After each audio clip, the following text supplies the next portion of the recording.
VEED versus Canva. Which one is better for making videos?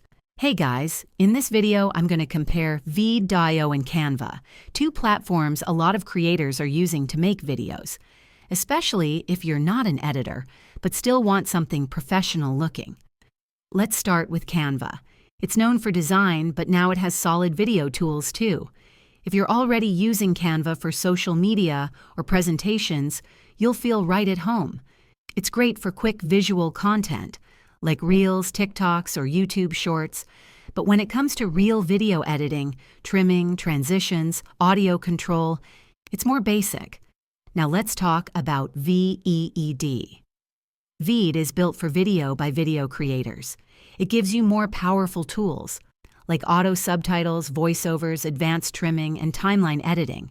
It's perfect if you're doing full short-form videos and want more control without jumping into Premiere or Final Cut. So which one is better? If you're creating simple videos fast and already use Canva for graphics, stick with Canva. But if you're serious about editing and want smoother tools made specifically for video, go with VEED. Both are awesome, just built for different kinds of creators. Let me know in the comments which one you use, and if you found this helpful, hit like and subscribe. See you next time.